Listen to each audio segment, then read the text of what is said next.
আছেন সবাই? আশা করি আপনারা অনেক বেশি ভালো রয়েছেন। তো আপনাদের দোয়া এবং আল্লাহর রহমতে আমিও ভালো রয়েছি। তো আজকে আমাদের যে ম্যাচ রয়েছে, আমাদের যে জব সেক্টরের যেখানে ম্যাচ আমরা যেখানে আর কি খাওয়া দাওয়া করি, তো এই ম্যাচটা আপনাদের আজকে দেখাবো। এখানে অনেক সুন্দর সুন্দর রান্না হয় প্রতিনিয়ত। তো আমি চাই আপনাদের আজকে এই ম্যাচটা পুরো ঘুরে দেখাতে এবং রান্না বান্নাগুলো দেখাতে বিশেষ করে আর কি।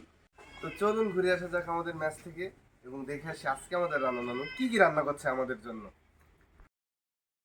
তো গাইস এখানে আমরা দেখতে পাচ্ছেন আমরা এন্ট্রি নিলাম আমাদের রান্নাঘরে। তো আপনারা চারি সাইডটা দেখছেন কি সুন্দরভাবে পেইন্ট করা রয়েছে, দেয়ালগুলো অনেক সুন্দর সুন্দর কালার করা রয়েছে, কিছু সাইডে টাইলস বসানো রয়েছে। তো এখানে এইটা এন্ট্রি জায়গা। অ্যান্ড এখানে আমাদের প্লেট রাখার জন্য র্যাক রয়েছে, পানির পাত্র রয়েছে, এখানে প্লেট ধোয়ার জন্য একটা ছোটো করে ব্যাচিং মতন রয়েছে। তো এখানে আমরা একসাথেই 30 জন মতন খাইতে পারি, কারণ আমাদের ক্লিনিকটা অনেক বড়, সেই তুলনায় স্টাফও অনেক বেশি। সেজন্য স্যার এটা অনেক বড় করে আমাদের তৈরি করে দিয়েছে।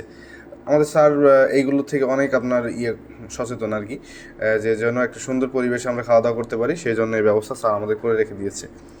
তো আপনারা দেখছেন অনেক সুন্দর একটি পরিবেশে আমরা খাওয়া দাওয়া করি।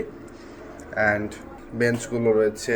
তো গাইস আমি আপনাদের বলেছিলাম যে রান্নার রিভিউটা আপনাদের সামনে দিব, কিন্তু কোনো এক প্রবলেমের কারণে এটা আমি দিতে পারিনি। তো সেই জন্য একটি পিকচার আমি নিয়ে আসছি আমাদের আজকে যে মেনুতে যা যা ছিল আর কি। তো এখানে প্রথমেই মেনুতে ছিল আপনার কুমড়া দিয়ে একটি তরকারি এবং শীতকাল অনুযায়ী যে বড়াটা আমাদের এখানে বড়া বলি, তো বড়া বড়ি অনেকে এইগুলোই বলে, তো এইটা দিয়ে এবং আলু দিয়ে এবং ডিম দিয়ে একটা সুন্দর একটা তরকারি আমাদের নানু আজকে আমাদের প্রেজেন্ট করছিল, রান্না নানু। তো এটা ছিল অনেক মজা হয়েছিল এই খাবারটা। আর সাথে তো ভাত থাকবে, স্বাভাবিক বিষয়, ভাত ছিল। আজকে এই পর্যন্তই। সবাই ভালো থাকবেন, সুস্থ থাকবেন এবং এটি জার্নির সাথেই থাকবেন।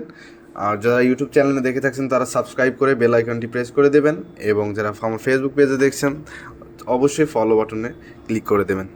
আল্লাহ হাফেজ।